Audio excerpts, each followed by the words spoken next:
All right, well, this is the install of the license plate on the rear end of the 2023 Toyota GR86. This is the first video, so welcome to the channel.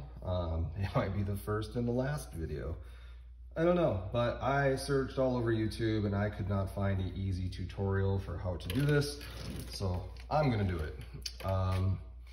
It should be fairly self-explanatory. I'm nervous to drill into my brand new car, but if you've never done this before or you just want to learn, I guess this is the video for you. This is going to be more of a vlog style video, so here we go. Feel free to skip ahead if all you want to see me do is drill and see what my plate looks like afterwards. But anyway, here we go. So when you are looking at this, you have two holes that are closer together than the other two holes. I'm assuming that's due to the fact that these get sold in different parts of the world and their license plates look different. So I have my license plate here and I am just going to test fit it real quick just to see. Yep, I need the inside holes. That is essentially where I thought it would be, but you know what they say, measure twice, drill once, slow down, pay attention to what you're doing, all of the above. So just being thorough, we're just gonna wipe this area clean. I did just wash the car here a couple days ago, but anytime you're working on something, should probably wipe it down just to make sure that it's clean. Obviously, take all of your precautions. Don't just wipe a car that doesn't have any sort of protectant on it, all those sorts of things. So really the reason why we're doing this is because when I took delivery of this vehicle, I had a good conversation with the dealer.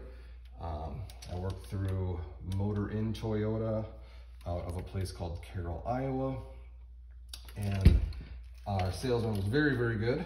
Was very, I guess you could just say responsive in the process, listen to what, my requests were. I wanted to take the car as undamaged or as touched essentially as possible. I know that when you buy a new car, you expect it to be undamaged, but I've bought in a few new cars in my life and they've all come with dealer scratches and little love marks and stuff just because it's not their vehicle and they're not gonna take care of it in a way that, somebody like me would take care of the vehicle. So here is what I'm planning for the license plate. What I'm gonna do is take a couple of these pre-cut little pieces of delicate painter's tape, and I'm just gonna put them right over the holes as centered as I can get, and then just kind of press it in just so I can find that little nub. It's just a little indentation in the paint to let you know where to go. Thank you, Toyota, and most manufacturers for that purpose. They will do this for you, and they put the little nubs there, so you should be able to know where to drill. And then, just to make sure I'm extra compliant, I'm just gonna take a Sharpie. We may change this here in a second, because it's like I can see and I can feel where the little guides are, so I don't really think I need the Sharpie. I thought that might make it easier, but we don't. And that's what this type of video is for. I am just going to learn as I go. So anyway, I've got several different kinds of drill bits here. I'll be honest, I don't know if these are specifically designed for automotive plastic, if that even is a thing, but they are a high quality drill bit. They're new, you know what I mean? It's not like we're drilling into something that's going to put a lot of wear on these, but I thought that by putting the plastic, or the tape I mean, on the plastic, that would help from any chipping or marring of the paint, or if the drill bit decides to skip on me for any reason, that it would help protect the paint around it. And that's kind of the name of the game. So we're going to be installing the plate. Then we're also going to install this genuine carbon fiber license plate frame that we got from Rex Speed. Their little logo is, of course, there on the back. It's just a sticker, but should look really nice. I think it'll complement the car really well. And it's nice because it doesn't take away from my registration sticker. They get a little stickler about that here where I'm from. So yeah, it should work out just fine. And then we're gonna finish it off with some titanium bolts. We're not gonna reuse that microfiber because it just touched the ground.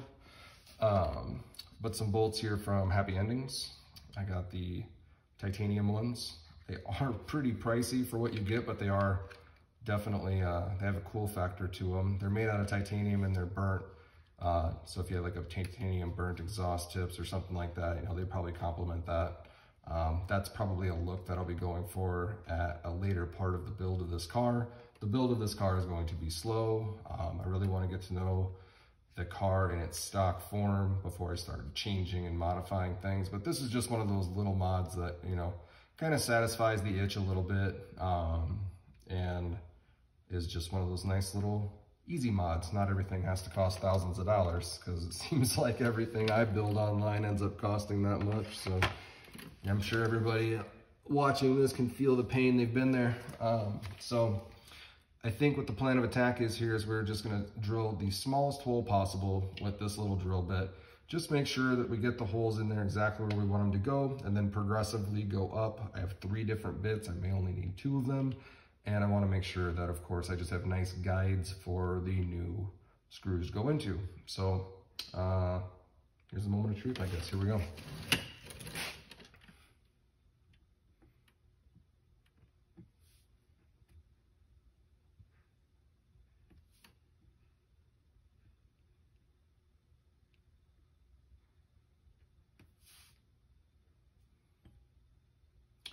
Actually, now that I see this, I'm just gonna take that tape off of there. That might not be necessary. We're gonna try it without it. Stick that there just for a hot second. I don't think we're gonna have any issues with this skipping, but of course you just wanna be super careful. So we got the light on. A little easier from this side.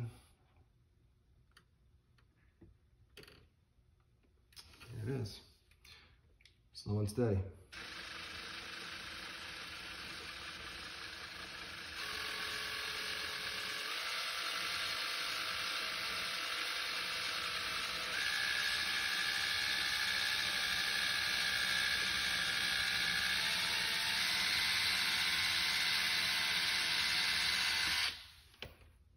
There we go.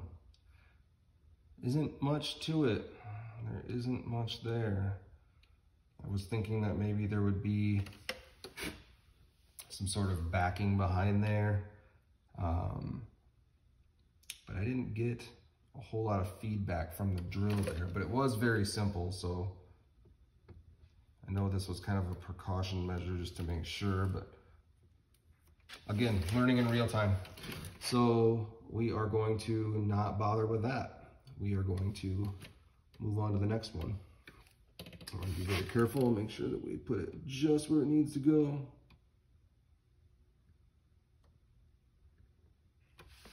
Here we are. Same thing, nice and slow.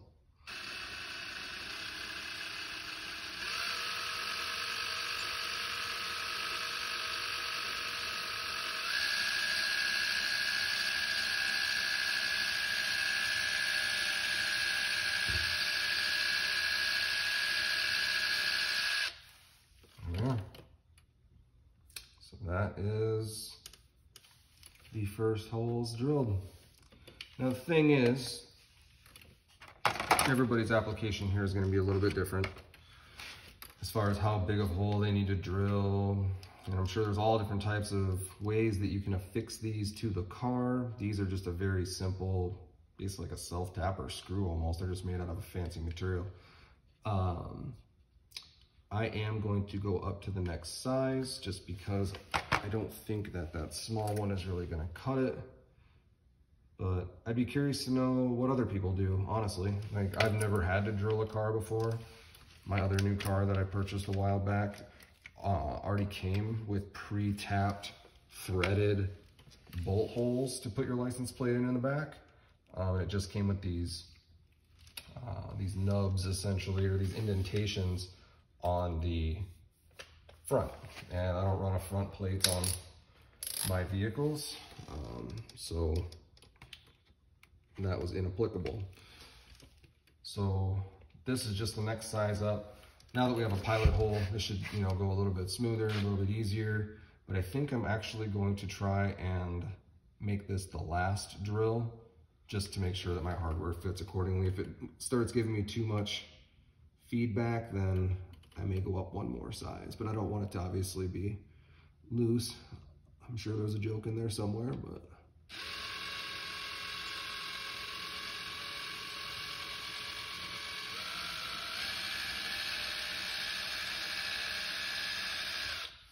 Okay.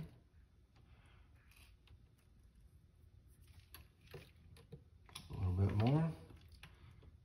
The same thing here.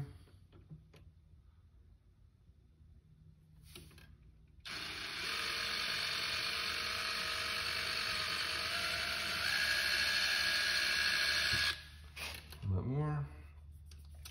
All right, now that we got that done, I'm just gonna take a look at what one of these does. So these are kind of nice. They take a hex key versus, like, I guess, I don't know, anything else that wouldn't be as ideal. Probably like your standard Phillips head and things of that nature. We're just gonna see how big that is. I think I should definitely go up one more size, because that is gonna put a lot of stress on that paint if the hole is only that big. So we're gonna go up one more. So I know this is probably the longest video ever for such, what most people would probably think is a very simple install, but I don't like to take chances.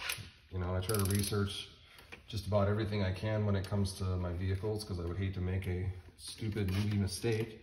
I've made plenty of them in the past, so I would like to not do that anymore. I know I oftentimes look for assistance on the internet, and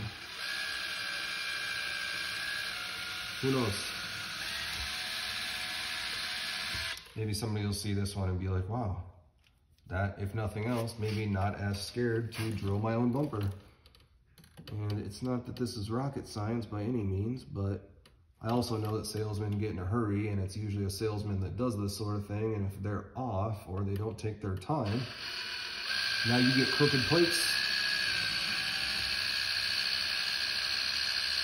I don't know anybody that wants crooked plates. So, like I said, vlog style video. Who knows, this might be the only one. This might only get one view from, like, my mom or something.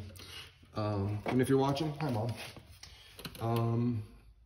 All right, let's see what we're gonna do. So we are also going to do a little something I've done on lots of my license plates in the past. I'm gonna put these little adhesive rubber stoppers basically on the plates on the back.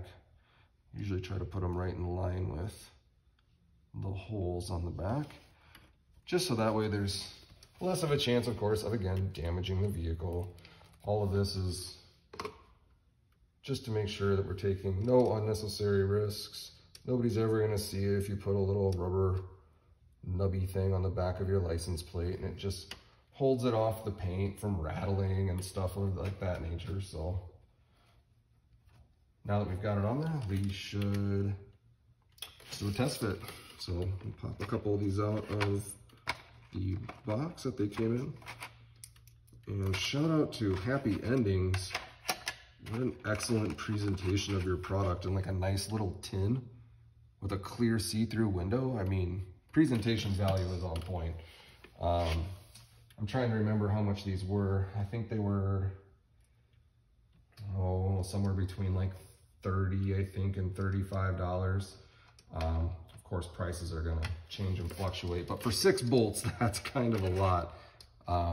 It's definitely a novelty item. So it is what it is, but I figure it came with a pack of 6. I only need 2 to like fit my application really. So I figure if they ever go bad, or you know, they ever start looking tacky or something like that, I can replace them twice without having to rebuy them. So, and who knows, by then I might be onto something different. I just thought that this was a nice little touch, and was honestly a bit of an impulse buy on the internet. Not like we're not all guilty of that from time to time, but I'm gonna try to do this without seeing, I might have to just get really close. And in fact, you know what I'm gonna do? I'm gonna use my resources here. I'm gonna turn the lights on the car.